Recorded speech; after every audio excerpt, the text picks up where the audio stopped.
ba'du. Hadirin Bapak Ibu jamaah majelis taklim yang dirahmati oleh Allah, marilah dalam kesempatan ini kita tingkatkan iman dan takwa kita kepada Allah Subhanahu wa taala. Salawat serta salam kita aturkan kepada Nabi kita Muhammad sallallahu alaihi wasallam. Hadirin yang dirahmati oleh Allah, sekarang dosa besar selanjutnya yang nomor 31, hakim yang jahat. Allah Subhanahu wa taala berfirman dalam surat Al-Maidah, itu bahkan diulang sampai 3 kali. Di ayat 44, 45 dan 47. Cuman nanti di bagian akhir dibedakan bagian akhir saja. Wa man lam yahkum bima anzalallah fa ulaika humul kafirun. Barang siapa yang tidak berhukum dengan apa yang Allah turunkan, maka mereka itu adalah orang-orang kafir.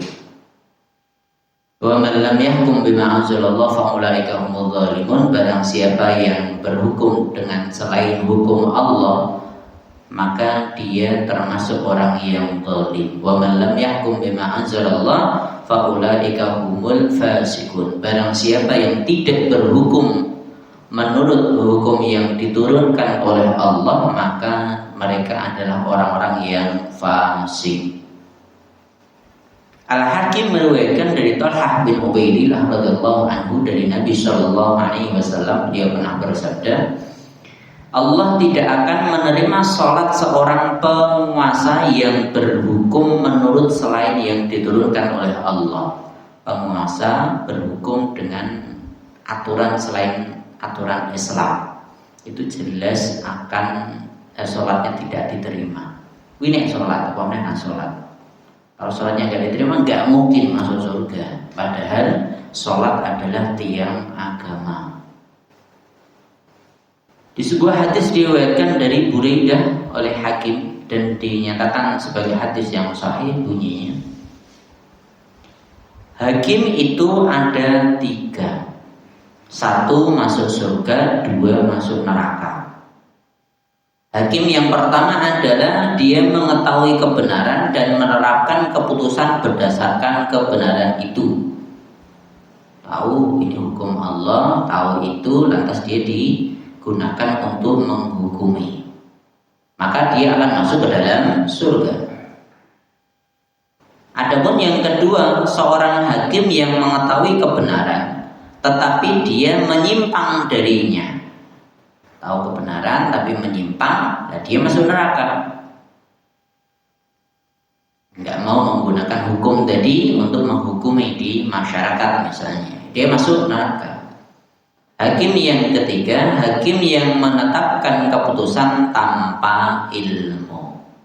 Serang ilmu tadi hakim, terus memutuskan pokoknya ini tanpa tahu ilmu. Para sahabat bertanya, ya Rasulullah, apakah dosa hakim yang bodoh tadi, yang jahil tadi? Masa dia kan nggak tahu, terus dia menghukumi dengan tanpa hukum Islam, ya wajarnya karena dia nggak tahu, masa dia masuk neraka gitu. Beliau menjawab, dosanya adalah seharusnya dia tidak mau diangkat sebagai hakim sebelum dia berilmu. Nah, kalau dia belum berilmu, tahu bahwa dirinya belum berilmu, ya ketika diangkat jadi hakim ya jangan mau, gitu loh. Kesalahannya di situ karena dia mau jadi hakim tadi, maka gajinya gede loh. Nah, misalnya seperti itu. Maka ya kembali lagi, dia pasti akan masuk ke dalam nerakanya Allah. Diriwayatkan hadis ini diriwayatkan oleh Abu Dawud, Tirmidzi, Ibnu Majah, Hakim, At-Tabarani, Al-Baihaqi. Di hadis yang lain ada syahidnya dari Ibnu Ammar, diriwayatkan oleh Al-Qudhari, At-Tabarani, Al-Kabair, dan disahihkan oleh Syekh Asy-Syaikh di dalam kitab Al-Irwa. Begitu pula Sahih Al-Jami', jadi berarti disahihkan oleh Imam Al-Albani. Hadisnya sahih ini. Makanya dulu ketika saya ditanya. Ya, ketika saya tanya sama murid-murid, saya kira-kira pengen tadi apa? Hakim, ojo. Ojo, sesuk aja sekolahan kono. Tadi hakim berat hisab nanti. Nah, kecuali menggunakan syariat Islam saja, surga insyaallah. Tapi kalau enggak jangan. Oh, berarti ngambil sarjana hukum masuk ora oleh Pak, boleh silakan.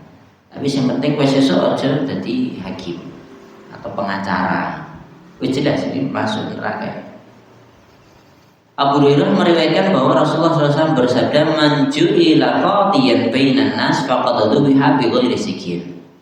Barang siapa diangkat sebagai hakim di antara manusia, maka seakan-akan dia telah disembelih tanpa menggunakan pisau. Wis jelas susah benar orang ini. Diangkat jadi hakim di antara manusia itu jelas susah. Enggak perlu. Enggak usah. Kalau orang tahu enggak mau. Fudail bin Iyad berkata, mestinya hari-hari seorang hakim itu dua saja. Sehari di pengadilan dan sehari lagi dia habiskan untuk menangisi keadaan dirinya. Kok aku tadi hakim ngopo, kudu ning ngono kuwi. Tapi hakim sekarang gajinya gede malah bahagia ya. Ya Allah. Nah, Fudail bin Iyad enggak. Hari ini kedua, satu di pengadilan, satu lain pasti menangisi keadaannya. Kenapa kok saya harus jadi hakim? Nah itu seharusnya. Muhammad bin Wasim berkata, orang yang pertama kali dipanggil untuk dihisab pada hari kiamat kelak adalah para hakim. Yang dihisab tentunya hisab di sini hisab yang berat. Lah dia menghukumi banyak orang, wah itu pasti ditanya, kenapa kok kamu hukum ini yang menang ini, karena kenapa kok ini kalah, padahal kudune kan iki menang iki kalah, ngono misalnya. Itu dari yang sekecil itu saja pasti ditanyakan. Belum lagi kenapa kok kamu memberikan harta ini kepada si fulan, alasannya apa dan seterusnya. Itu belum urusannya sendiri kenapa kok kamu sholatnya bolong, durung meneh ngono iki. Belum lagi kenapa kok kamu nggak belajar agama misalnya, dan seterusnya. Pertanyaannya pasti amat sangat banyak. Aisyah berkata, aku pernah mendengar Rasulullah Shallallahu Alaihi Wasallam bersabda, la ya'tiyanna 'alal qadil 'adili yaumal qiyamah sa'atun yatamanna annahu lam yaqdi baina itsnaini fi tamratin qattu. Pada hari kiamat kelak akan datang suatu saat bagi seorang hakim yang adil. Ini hakim adil ini. Karena beratnya hisab yang diterima, ia berangan atau berandai-andai, andaikan dia tidak memutuskan perkara antara dua orang dalam satu kasus sebiji kurma saja. Iki nggone sapa? A apa B? Menentukan iki nggone sapa sebiji kurma tok. Nek iso serasa ngono kuwi. Hakim yang adil saja dia angan-angan sumbiyen mbok rasah wae ya ngono. Ya, sampai seperti itu. Mu'adz bin Jabal meriwayatkan bahwa Rasulullah Shallallahu Alaihi Wasallam bersabda, sesungguhnya seorang hakim itu akan tergelincir ke dalam jurang jahanam yang dalamnya melebihi luasnya Aden, surga Aden. Jadi tergelincir, nah itu tergelincirnya itu jauh sekali. Surga Aden luwih gede, luwih jauh lagi daripada surga Aden. Surga Aden itu juga luas. Kalau disebutkan dalam riwayat bahwa surga itu luasnya bumi dan langit. Itu digowong siji. Ketika saya nerangkan tentang surga, saya takon, Pak sesuk nang surga iso ketemu kancane apa ora, Pak? Langit dan bumi lah iso ketemu kancane ngene iki ora, nggak ngaji, kancane akeh kan gitu. Jadi saya ngisi di teluan ditanya gitu. Pak kowe nek RT-ne ora apa? Waduh. Kan ndak mikir RT ya. Mang tadi RT enak orang ning dunya ora penak. Sesuk masing-masing menikmati hidupnya di surga kan gitu. Ya Allah ya Rahman. Sampai tanya seperti itu. Bahkan yang penting yang perlu ditekankan itu adalah ade beramal belum lah ngono lho. Pantes mlebu surga apa ora iki sing penting. Sesuk nek penake gampang ngono lho. Nek diajak penake gampang. Kaya wong diajak sugih itu gampang, nek ajak melarat itu susah ngono angel. Ya ta Pak Bu. Kan gitu urip nang diajak penak nopo gampang kowe. Nek diajak susah angel ngono lho. Makane ade susah dulu di sini. Kita usaha dulu memantaskan diri supaya pantas masuk surga. Nah, itu yang penting. Sesuk nek akhirat ketemu kancane apa ora, nah, itu memang ada dalilnya iya bisa ketemu dengan temannya. Nanti di hari Jumat itu bisa bertemu dengan temannya. Ada pasar bertemu, temu kanan gitu aja. Udah seperti itu. Setelah itu bisa lagi. Bahkan akan dikumpulkan dengan keluarganya itu ya nggak kumpul, ya kumpulnya ya ketika mau pengen kumpul ya kumpul gitu aja. Tapi bukan terus kumpul terus, aku tempat duluku meneh mosok misalnya nggak perlu. Intinya semua di sana nikmat aja semuanya. Ya Allah taala alam bisawab ma la ainun ra'at wa la udhun sami'at wa la khatara fi qalbi basarin. Yang surga itu nggak pernah ada mata melihat, telinga mendengar, dan terbesit dalam pikiran itu juga tidak ada orang yang bisa seperti itu.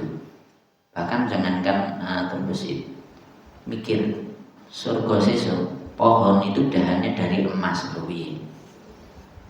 Subhanallah, dan hadis itu seperti itu. Pohon itu dahannya itu dari emas. Pohon gedenya semuanya emas gede, suki tenanya. Dan gue ngopon di suki semua udah tercukupi ngapain? Nah ini dunia berapa kilo pernah megang emas Pak Bu? 5 gram. Ini paling gue mahar biyen. Terus didol barang ya. Ya Allah. Ya. Besok dahannya aja dari emas, pohonnya, subhanallah. Wis udah enggak usah dipikir, udah selesai. Kaitan dengan surga, yang penting kita memantaskan diri supaya besok pantas masuk surga, lah itu yang penting. Nanti urusan kono penak piye ya rasane wae ning kono. Ya, kita lanjutkan. Ali bin Abi Thalib berkata, aku mendengar Rasulullah SAW bersabda, pada hari kiamat nanti, tiap-tiap hakim dan penguasa itu pasti akan dibawa ke hadapan Allah dan diberdirikan di atas sirat. Lalu semua rahasianya disiarkan dan dibacakan di atas kepala seluruh makhluk. Misalnya disokok badeno, misalnya. Jika dulu dia seorang hakim yang adil, Allah akan menyelamatkannya berkat keadilan itu. Namun jika dulu dia seorang hakim yang zalim, maka jembatan sirat itu akan menggoncang-goncangkannya sehingga setiap anggota badannya terlepas dari persendiannya. Kemudian jembatan itu akan mengantarkannya terjun ke neraka. Na'udzubillah min dzalik. Ya, ini jenenge hakim ini nek adil kan ora adil ngono wae. Nek adil mesti dolim ngono ya. Nek dolim mesti adil wis ngono tok. Nek adil masuk surga. Kalau enggak adil ya udah dirok ngono wis badane jatuh semua ke neraka. Na'udzubillah, tsumma na'udzubillah. Enten yang keluarga ini jadi hakim Pak Bu atau mantan hakim. Ya Allah ya. Bahkan saya pernah bertemu dengan Pak Sewi yang barat masjid Baitur Rahmah itu sana. Pak Mariono istrinya udah meninggal. Itu dia bilang kalau saja saya dulu melanjutkan itu aku ya bisa jadi hakim. Untung mau aku wegah. Jadi salah satu MK atau MA Entah sing hakimnya apa berarti? MA apa MK? MK. MK apa MA Bu? Sing hakimnya MA ya? Betul MA. Mahkamah Agung, berarti hakim dia. Nah, salah satu dari yang di MA itu ada 5 orang berapa tuh? Iya. Itu salah satunya itu temannya Pak Mariono. Bahkan dia setelah jadi MA itu hakim ning kono kae pernah ya. Kok ning Solo mesti mampirin ning omahe. Ya Allah ya. Coba biar ngelanjutke paling ora wis kaya wong kuwi. Aku tekan dulu ngono kae. Tapi alhamdulillah aku ora dadi ngene jarene. Alhamdulillah aku wegah jarene. Aku pilih dagang ngelanjutke apa namanya? Bisnisnya bapakku. Ya Allah ya Rahman. Jadi dia bersyukur tidak jadi hakim itu dia bersyukur. Subhanallah. Ya coba nih memang melanjutkan ya mungkin tadi MA yang gajinya ya gede tenan. Tapi ya nerakane ya berat tenan. Alhamdulillah, alhamdulillah. Al-Makhul berkata, jika seandainya aku diminta untuk memilih antara menjadi hakim dan dipenggal leherku, niscaya aku lebih memilih dipenggal leher daripada menjadi hakim. Saking beratnya jadi hakim itu seperti itu. Makhul mengatakannya wis potongan aja Pak. Kalau di dulu wis pilih tak bayar denda wae daripada udah jadi hakim. Mungkin ya. Kayak zaman sekarang bahasanya ini penggal kan lebih dari itu. Ayub As-Suhtiyani berkata, sungguh aku mendapati orang yang paling berilmu itu orang yang paling kencang berlari menghindari dari jabatan itu. Nek paling berilmu duwe ilmu nek wegah mesti kesenu wae. Nek wong gelem pasti dia enggak punya ilmunya. Terutama kaitan dengan syariat ini, terutama kaitan dengan apa jadi hakim tadi. Nek dia benar-benar punya ilmu agama, punya ilmu kehakiman sekalipun, sarjana hukum sekalipun, dia kalau benar-benar tahu syariat, dia pasti akan melari jauh dari menjadi hakim tadi. Karena beratnya hisab dia. Apalagi kalau tidak adil, jelas masuk ke dalam neraka. Padahal yang Indonesia yang adil, yang jujur malah disingkirkan biasanya. Pemenang rasa disogok, wah bar. Ngono kuwi itulah Indonesia. Jadi ini loh ya kurang ngerti tenannya. Bapak-bapak, ibu-ibu yang boleh tahu. At-Tawri diberitahu bahwa Syuraih telah diangkat sebagai hakim. Ia berkata, siapa orang yang telah merusak beliau? Ngono. Jadi ketika ada saudaranya, temannya diangkat jadi hakim, itu malah nunjuk. Sopo sing nunjuk iki mau? Yang merusak keadaan dia, merusak beliau. Syuraih tadi temanku tadi. Yang ditanya itunya, bukan bukan orangnya yang diangkat jadi hakim. Malik bin Mubdil memanggil Muhammad bin Wasi untuk jabatan hakim di Basrah, tetapi dia menolaknya. Kemudian Malik memaksanya, bilalah kamu menerima jabatan itu atau aku akan mencambukmu. Muhammad bin Wasi menjawab, kalaupun kamu melakukannya, kamu adalah penguasa dan sungguh kehinaan di dunia itu jauh lebih baik daripada kehinaan di akhirat. Wis menurut omongnya nek kowe tok lakoni tok cambuk tenan ya jenengan penguasa ya wis cambukan. Tapi kehinaan di dunia itu lebih baik daripada kehinaan di akhirat. Karena hidup yang sesungguhnya itu di akhirat. Jadi negara ning dunia ini dipaksa sebagai dipaksa oleh penguasa muslim loh ini. Karena dia penguasanya tahu dia bisa menjadi hakim. Tapi orang yang benar wegah tetepan. Nah Indonesia orang yang kita ya. Belum tahu ilmunya kita ya. Nah gitu. Belum tahu ilmunya. Jadi lebih baik hina di dunia, dicambuki nggak apa-apa, udah meskipun dia kiai ustaz terkenal sekalipun, lebih baik aku dicambuki menunggui oleh penguasa daripada saya nanti terhina di akhirat, masuk ke dalam nerakanya Allah. Itu jawaban Muhammad bin Wasil.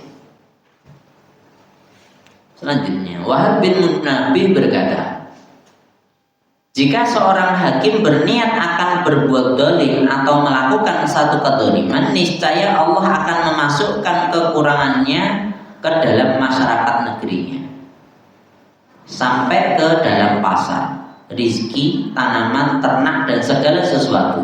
Jika berniat akan berbuat baik atau adil, niscaya Allah akan melimpahkan barokah ke dalam masyarakat negerinya, seperti itu pula. Jadi dilihat aja hakimnya. Kalau hakimnya pengen melakukan kedoliman, pasti nanti masyarakatnya kurang, pasarnya sepi, rezekinya seret, tanaman nggak mau berbuah, ternak nggak berkembang. Itu karena kedoliman hakim saja. Itu perkataan Wahab bin Munabbih. Tapi kalau hakimnya adil, nanti Allah limpahkan segala keberkahan di masyarakat sekitar. Itu syaratnya hakimnya adil.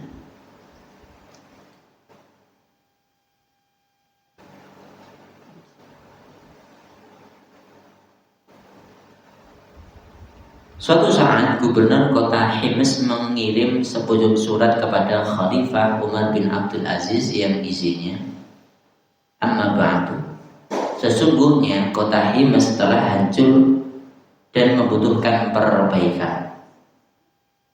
Maka Khalifah pun membalas, bentengilah ia dengan keadilan dan bersihkan jalan-jalannya dari kezaliman. Wassalam. Menurut Jawa. Jadi kota Hims hancur, butuh perbaikan. Jawa, bentengilah ia dengan keadilan, bersihkan jalan-jalan dari kezaliman. Kabeh kezaliman disingkirkan, mesti kota Hims akan makmur lagi. Menurut Jawa. Pemimpin yang benar tahu mengerti. Intinya ketika dia menjadi pemimpin itu harus tahu bahwa semua yang ada di kepemimpinan dia, di bawah kepemimpinan dia itu keadilan harus jalan, kedoliman harus sirna. Kalau itu berjalan pasti makmur. Wis menurut Indonesia misalnya ya. Indonesia misalnya keadilan itu diperhatikan, kedoliman disingkirkan, aku yakin Indonesia ya makmur, bisa jadi negara yang maju, yakin. Rakyatnya pun juga pasti akan makmur kalau keadilan ditegakkan, kedoliman disingkirkan. Itu toh. Ini perkataan Umar bin Abdul Aziz, Umar kedua. Jadi Umar itu ada dua. Pertama Umar bin Khattab, yang kedua Umar bin Abdul Aziz. Keduanya ini jadi pemimpin muslimin yang sukses. Yang salah satunya ini Umar bin Abdul Aziz. Jadi salah satu hal yang sampai sekarang saya ingat, Umar bin Abdul Aziz itu tidak mewariskan kerajaannya itu kepada anaknya, enggak mau dia. Jadi nggak mau mewariskan kepada anaknya, enggak. Bahkan dia setelah jadi ketika jadi pemimpin, anaknya mau masuk malam hari ketuk pintu, assalamualaikum, siapa? Jawab anaknya, saya namanya siapa gitu. Terus ditanya dulu, kamu mau ke sini, pengen ketemu saya sebagai pemimpin atau pengen bertemu saya sebagai bapakmu? Pengen bertemu sebagai bapak, wis lilinnya pateni. Udah setelah itu dipersilakan masuk, wis masuk, udah selesai. Sampai ditanya kenapa kok dimatikan? Kalau kalau kamu pengen ketemu saya sebagai pemimpin, nah ini pindir ini mau minyaknya dari rakyat, wis tak gunakan, tetap hidup nggak apa-apa. Tapi kalau sebagai bapak, ini bukan hak, matikan api itu. Subhanallah, sekecil itu diperhatikan sama pemimpin yang adil seperti itu. Bahkan kekayaan tidak diwariskan kepada anak-anaknya. Dia nggak mewariskan kekayaan untuk anaknya. Tidak ada, meskipun dia pemimpin muslim untuk seluruhnya, raja pada waktu itu, untuk muslim seluruhnya. Tapi dia tidak mewariskan harta, tidak mewariskan tahta. Dan dia dipilih pun bukan karena bapaknya baik, enggak. Itu sebenarnya sebagai paman saja. Jadi paman untuk kemenakannya itu aja. Karena dia tahu pamannya kemenakannya ini pantas, ya sudah dipilih gitu aja. Setelah itu dia nggak milih anaknya, dia milih orang lain. Udah, dan dia setelah itu selanjutnya bukan anaknya. Intinya seperti itu. Pemimpin yang adil, dia tidak maniak pengen jadi pemimpin terus atau mewariskan kepemimpinan kepada anaknya. Dan dia tidak mewariskan harta. Bahkan hartanya, gaji dia itu pun juga tidak diambil. Subhanallah. Itu Umar bin Abdul Aziz. Makanya ketika kota Himes rusak tadi dan dikirimi sama gubernurnya, ini di sini butuh bantuan. Butuh bantuan karena banyak yang hancur. Jawabannya nek we adil di jalan-jalan itu kezaliman kamu singkirkan, pasti kota Himes akan makmur lagi. Menurut jawabannya. Seorang hakim haram hukumnya memutuskan suatu perkara ketika dia sedang marah. Hadisnya marfu dengan lafaz la yaqdil qadi baina isnaini wa huwa ghadban. Diriwayatkan oleh Imam Bukhari Muslim. Hadisnya jelas sahih. Abu Dawud, Tirmidzi, Nasai dan Abu Barakah. Jadi hakim nggak boleh memutuskan di antara dua orang ketika dia sedang marah, nggak boleh. Karena marah itu tidak menunjukkan dan dia tidak bisa mengetahui mana yang benar, mana yang salah. Cuman sekedar perasaannya saja. Makanya hakim itu juga harus bisa mengatur dirinya sendiri dulu. Sampai di sini ada yang perlu ditanyakan?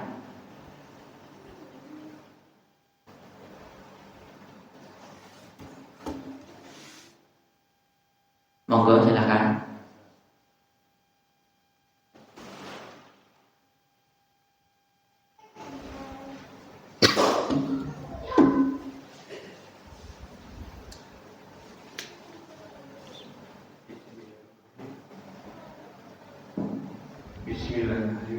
Bismillahirrahmanirrahim. Assalamualaikum warahmatullahi wabarakatuh. Waalaikumsalam. Pertanyaannya memang sederhana saja.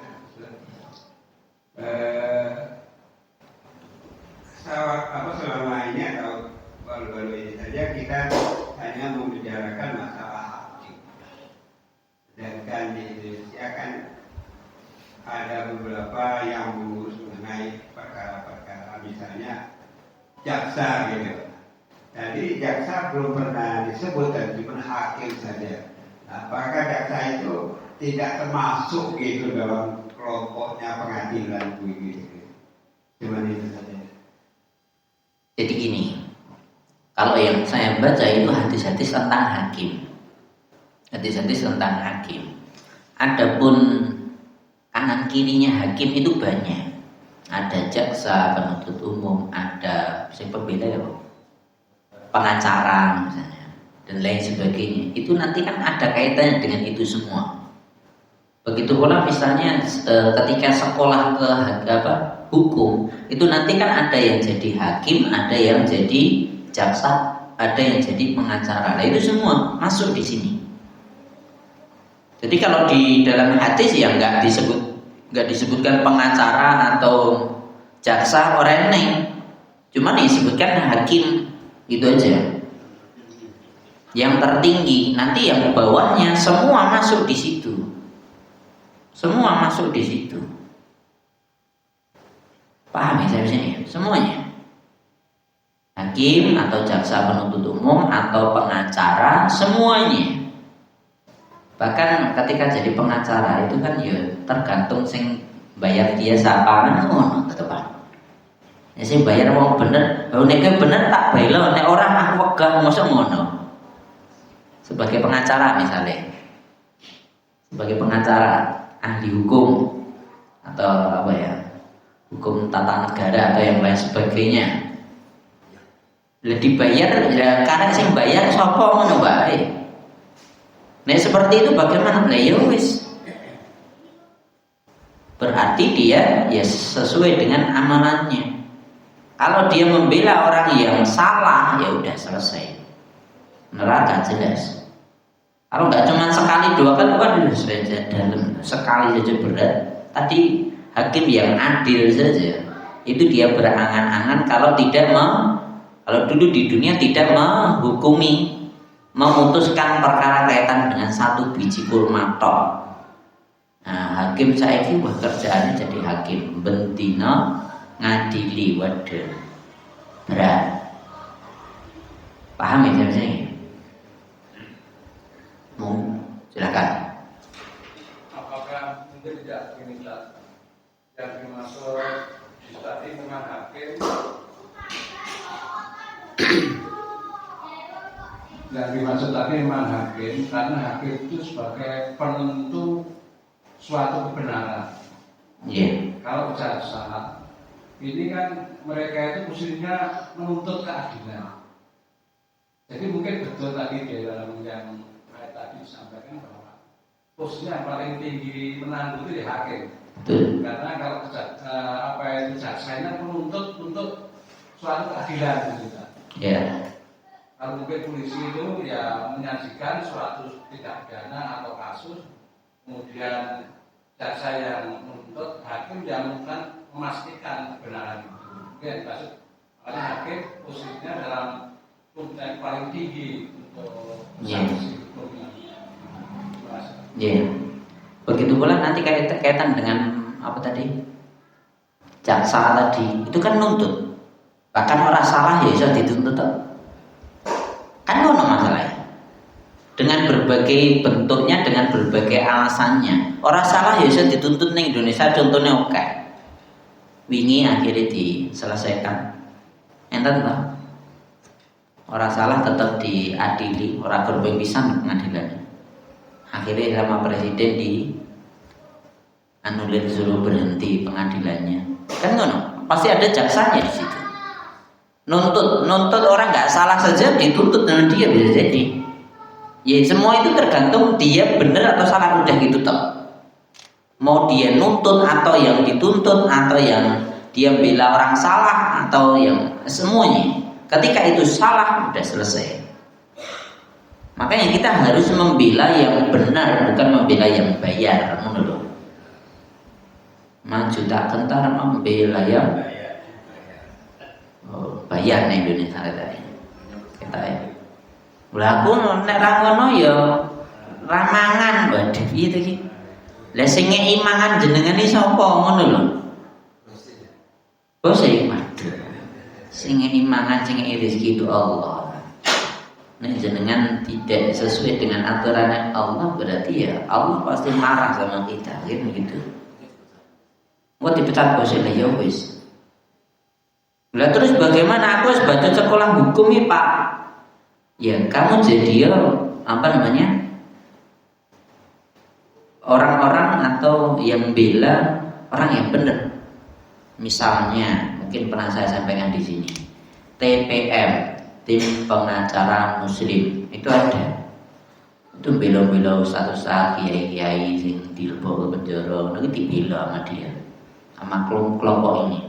Tim pengacara muslim, dia sarjana hukum semua. Sarjana hukum semua, dia udah mungkin ya sebelumnya ya kaya wong biasanya wis tergantung sing bayar sapa mangkat ngono. Dan setelah dia belajar Islam, wegah ngono kuwi. Dia cuma bela orang-orang yang benar. Bahkan kiai-kiai sing mlebu penjara kan oke. Nah, itu dibela sama orang-orang ini.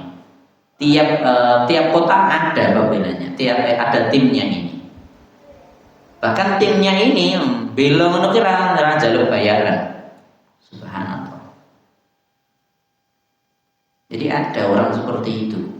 Nah, kalaupun wis baca ya silakan. Atau aku pengen iso ya monggo, tapi syaratnya itu tadi, usahakan adil, bela yang benar.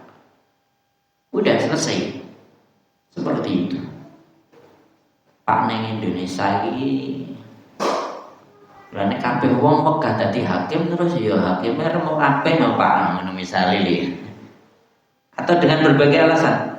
Lah nek ora ning sing nyalonke wong apik, ora ning sing nyalonke presiden ya wis dadi presiden ya wong elek no Pak. Iya tuh Pak. Bu. Pertanyaannya bener. Tapi ya kembali lagi selamanya ketika masyarakat ini belum baik, nggak mungkin dapat pemimpin yang baik. Wis ngono baik. Kok ngono ngene baik?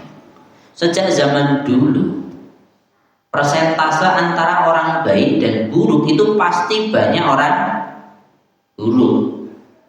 Nek banyak orang buruk, padahal di Indonesia itu pakai hukumnya, pakai demokrasi. Sing menang sing oke kan ngono.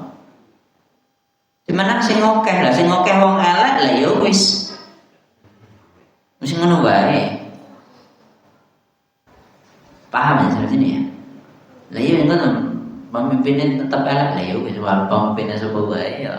Elek kenapa? Ya delok wae masyarakat elek. Kan salat pegah, kan ngaji pegah.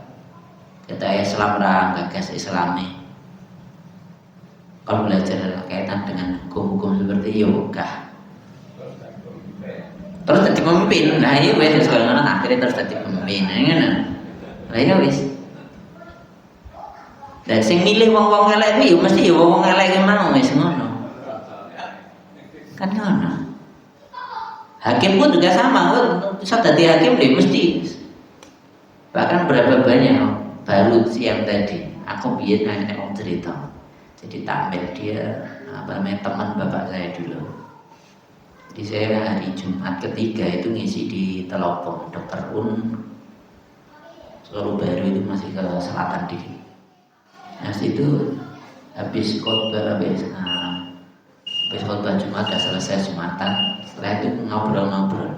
Aku biar dia tahu jago ke diri tadi entah kepala desa apa sembulah mana daerah mana kuwi. Tapi ya kembali lagi kalah ya. Jenengku bener wis dicoret. Kenapa? Aku biyen wis dadi murid TKI lah ya wis. Langsung konduran wis jenengku wis dicoret sik dhewe. Ya Allah. Muridnya Ustaz yang misalnya Abdullah Tauber. Terus siapa yang tiga di Solo siapa? Abdullah Tauber, terus Abdullah Sungkar dan Abdullah siapa yang Aslam siapa namanya? Ada 3 Abdullah namanya. Lah jenengku wis mlebu kono kabeh. Aku merono ngaji. Ya wis apa ngejoki ngono ki langsung dicorek jenengku wis mbak apa ujian wis bener sekalipun ya dicorek. Ya Allah. Ya udah seperti itu. Padahal dia cerita, padahal aku saat desa kayak gini, itu aku jadi ketua remaja masjid semua ini masjid daerah sini aku sing ketuanya. Aku sudah masa, tapi ya kalah wis menemui. Tapi dengan kekalahan ini, alhamdulillah sekarang saya jadi lebih baik wis menurut. Ya Allah ya Rahman. Ya dulu pengen tenar, pengen terkenal dengan cara yang usahanya yang baik misalnya. Dengan cara yang baik, muga-muga iso dadi pemimpin sing apik ngono. Dia mikirin ngono tapi ya faktanya ya tetap ra iso. Nah, saya ngasih analogi itu tadi, di zaman manapun antara orang baik dan orang jelek mesti oke wong jelek. Nah Indonesia pakai demokrasi orang mungkin menang wis ngono bae. Paham sampeyan ini? Angel iki belajar agama. Lah terus piye Pak awake dhewe urip ning kene iki lho.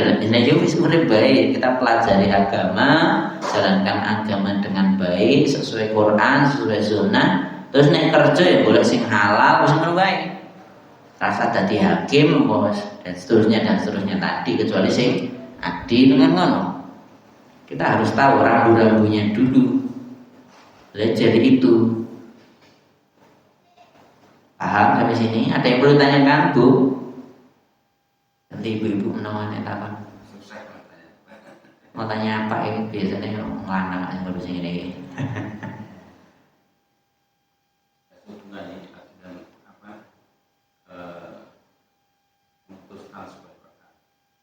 Kemarin itu saya membagikan dana haji dan cerita juga bahwa dana haji itu setiap siapa yang mau berhaji pasti ada godaannya untuk gagal dengan berhaji. Haji itu jaraknya jauh antara daftar sampai berangkat. Ketika jaraknya jauh ternyata ada kejadian orang itu bangkrut, ada kejadian orang itu kecerai. Nah itu salah satunya adalah mereka itu ada sepasang pengusaha sukses, tetapi telah diganggu jin apa setan sehingga mereka bercerai. Jadi mereka punya usaha yang besar tapi bercerai. Ternyata dengan hasil usaha yang besar itu dia diajukan perceraian itu